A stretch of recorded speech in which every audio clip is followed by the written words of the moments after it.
I mentioned Community and Rick and Morty in the last video, and that's because I'm a huge fan of Dan Harmon's work. I think he's phenomenal at character writing and bringing his insane ideas to fruition without sacrificing the real meat and substance of his stories, which are the characters and their dynamics, which is true for both shows. Because of that, I've watched Community around 8 times by now, and I love basically every second of its 5 seasons. Are we including the gas leak here? No, Abed, we're not. And so, with it being Community's 13th anniversary, I thought, what better way to celebrate it than talking about my favorite episode? However, with all those rewatches, it's hard to think what the best episode is. There are a lot of great contenders for it, be it Advanced Dungeons & Dragons, Remedial Chaos Theory, The Space Birds, Paintball. Second paintball. and all those are great episodes, but every time I rewatch, I always find this one particular episode to be my favorite. An episode that, if you've read the title, you already know which one it is, so I don't know why I'm building up to revealing its name, but it's Abed's Uncontrollable Christmas. This is an episode in the middle of season 2 that is fully stop-motion animated, as it tells a Christmas story all set in Abed's mind. What's happening is that Abed is having an emotional breakdown as he hallucinates that everything is stop-motion animated, because he wants to make this Christmas as special as possible, because he wants to make up for not spending Christmas with his mom. Every year he spends a day celebrating Christmas with his mom. Every year she visits on the same day, December 9th. And every year we sit and watch Rudolph the Red-Nosed Reindeer, together. Every year. But she sent him a letter telling him that she can't come this year because she has a new family, which caused Abed's emotional breakdown, as spending Christmas with his mom was the meaning of Christmas to him, seeing as he's Muslim on his dad's side, so he doesn't partake in the Christian meaning of Christmas. But now the one thing that gave Christmas meaning to him is gone, and so we embark on a journey inside his mind to find the meaning of Christmas, going through Christmas movie cliches because that's just how Abed's brain works. Movie reference. But, despite the episode being a pretty cliche fantasy Christmas story, what makes this episode shine are the details. For one, I like how the characters, from Abed's point of view, are all animated and in Christmas Wonderland, but we know that, in actuality, the characters are all sitting in the study room, pretending to go along with Abed's delusions. So we have Jeff being sarcastic despite Abed saying the humbugs are attracted to sarcasm, and that ends up getting his character killed in Abed's mind, and Jeff uses it as an excuse to leave because he wants to get laid. We also have the scene of Pierce leaving the group because he needs to pee, and he was only taking part in this because he wanted cookies. So we see him leaving the train, and the door of the train opens to the study room, as well as the characters having to make up stuff on the spot to stay on theme with Abed's delusions, which will also help him either fight Duncan. Do you know what you're doing?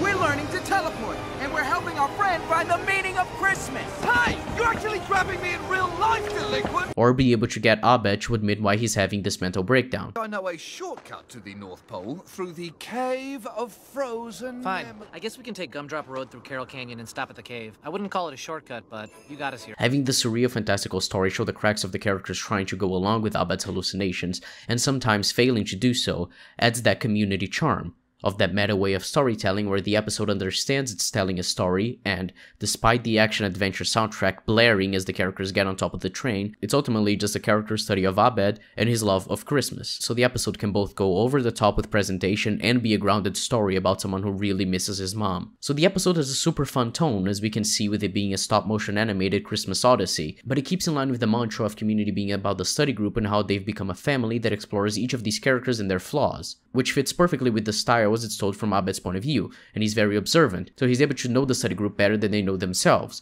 which is why each character's design ties in with their biggest character traits, and each of the characters get at least one moment which is shine and their vulnerabilities out in the open, which is why this episode isn't just about Abed, but about the whole group, to different degrees of character depth. Troy's a nutcracker drummer soldier, which is because Troy is Abed's best friend, and nutcrackers are symbols of good luck that frighten away malevolent spirits, basically showing us from Abed's point of view that Troy is his friend and someone who protects him and helps him no matter what. With you to the end, man.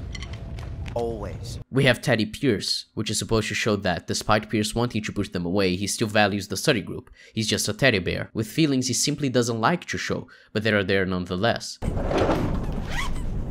Alright, where are we? Christmas train? I didn't want to go home.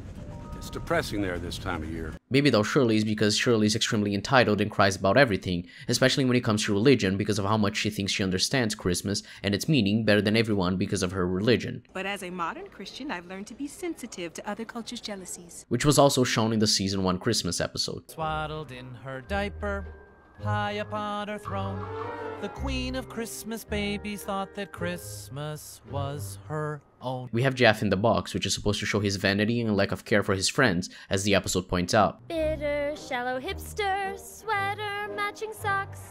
Christmas needs more presents than a haircut in a box. We have Ballerani for Annie, which is supposed to show her fragility and how quick-tempered, anxious, and nervous she is. Me, a ballerina? It's not like I'm that thin and graceful, right? Annie, it's because you're fragile and tightly wound. And lastly, we have Britta Bott, who I left for last because Britta's my favorite character, so I wanted to talk about her the most. The brilliant thing about Britta being a robot here is, because, for one, she thinks it's because she's cool. You do know why he said you were a robot, right? Because I'm progressive and kick-ass. Which makes sense for her character, as she's extremely vain and proud, though she likes to hide it, as well as the fact she wants to fight for the things she believes in, which is what she means by her being progressive. But we know she isn't actually as progressive as she wants to be. Sounds like somebody has the case of likes to use fringe politics to make themselves feel special, but doesn't actually ever want to do anything. Itis. No, I do things. I don't do anything. So the episode uses this first moment to show why she believes she's a robot and not reveal why yet, only to do it a few scenes later. I'm ejecting you for lying to trick me into therapy. Abed, they will kick you out of school. I was trying to save you. Instead of trying to help Abed or support him, she was trying to control his life because she thinks she knows better than Abed, as she did in season 1. What is wrong with you? All I want to do is take care of you. I know you're not stupid. Are you doing this on purpose? And that's because Britta loves to help people. She wants to feel like she's helping. Not for their benefit, but for hers. Do you know what kind of person becomes a psychologist, Britta? A person that wishes deep down that everyone more special than them was sick, because healthy sounds so much more exciting than boring. Because she's scared that, deep down, she's just as shallow and just as vain as Jeff, which she can't take because she sees herself as above that. And so we get Abed singing Britta's parting song. Britta Bott, programmed badly, wires with fraying ends. Which starts with the line about her being programmed badly, which is in reference to Britta having a hard time reacting appropriately to things. You don't count, Britta. You don't respond to anything appropriately. Thank you. And that's based on Dan Harmon himself, who has said he has a hard time reacting appropriately to things and forming long-lasting relationships, because his brain is just wired differently. Every character shares some aspect, is based on an aspect of the writer eventually.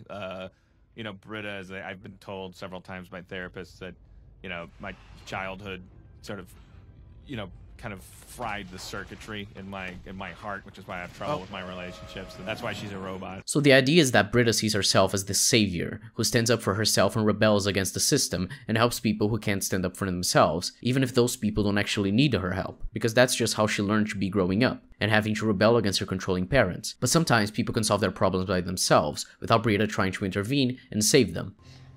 I feel a little out of the loop here. That feeling is called the joy of freedom.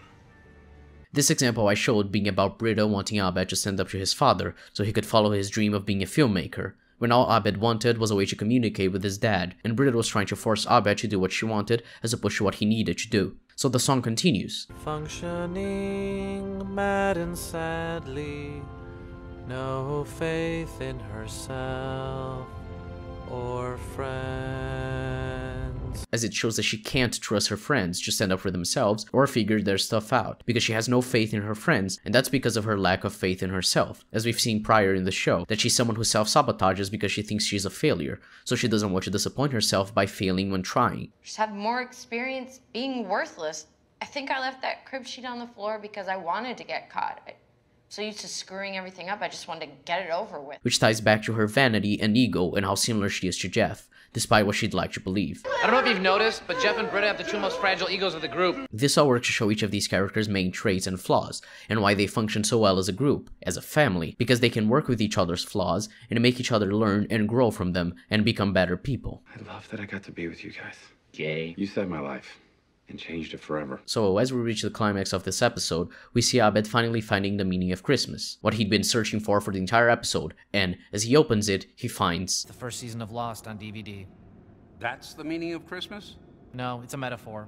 It represents lack of payoff. Now, despite the dig at Lost, a show that I love, even the ending, this is an incredibly tragic moment to the story, as Abed learns his search for the meaning of Christmas was futile, because the one thing he derived meaning from was taken from him, that one thing being his mom. Thinking there was something you could do to save Christmas, turning yourself into an animated character in search of the holiday's meaning, these were mechanisms you used to escape this. So Abed freezes. He can't process that his mom isn't going to be a part of his Christmas. But then everyone comes back to confront Duncan, and they discover the most magical thing about Christmas. It's the crazy notion that the longest, coldest, darkest nights can be the warmest and brightest. And when we all agree to support each other in that insanity, something even crazier happens. it becomes true. They discover that Christmas isn't about one thing, not one specific thing, not a tradition or religion, but how, by believing Christmas is a magical time, it becomes magical. The meaning of Christmas is the idea that Christmas has meaning. Much like how, in Everything Everywhere All at Once, Evelyn understanding the meaninglessness of life gives life meaning. We can do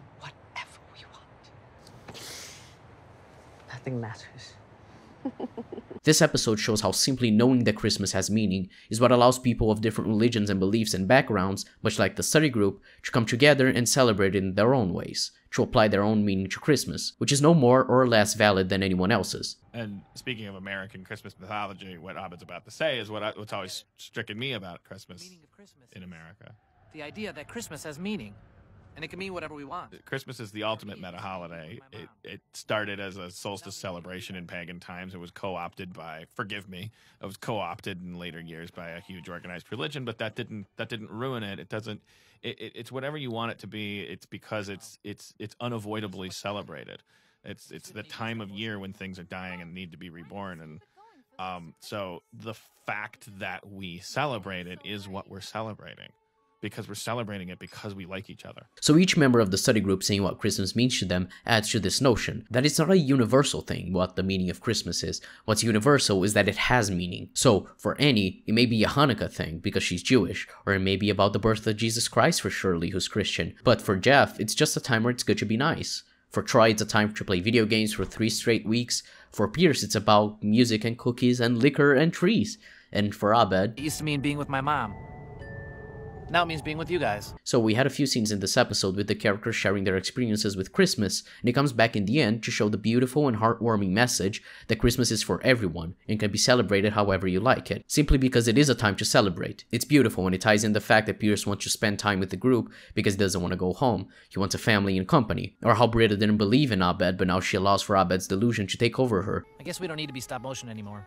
Well, why not just keep it going for the rest of Christmas? So she can express she understands Abed's lesson to her. It's just such a beautiful ending and it gets me emotional every time. Thanks, Lost. Even Lost ties into this because the alleged loose plot threads of the show can mean whatever you want. Because it's not what the show was about, it was the characters. This is what I find beautiful about Community. It may seem cynical and dry at first glance, but there's so much substance to its themes and meta references that are made to oppose the cynicism of TV during the time it was airing, or maybe they'll reference a show or film and make fun of it like they did Lost, but it's not in a mean-spirited way. It's, in one way or another, in reverence of that media and celebrating it. A lot of single cameras right now embrace a very cynical tone and a of something perhaps started with Arrested Development, was this sort of very acerbic. And Seinfeld. Yeah. And Seinfeld. No hugging, right? Yeah, it's anti-emotion. All of a sudden you have like this dark age of like complete, like everyone's saying to everybody, stop talking, stop being human, stop. Right. I don't want to hear that. That's the punchline. Shut up. Oh, don't go there. You took your shirt off. I don't want to look at you. Being yeah.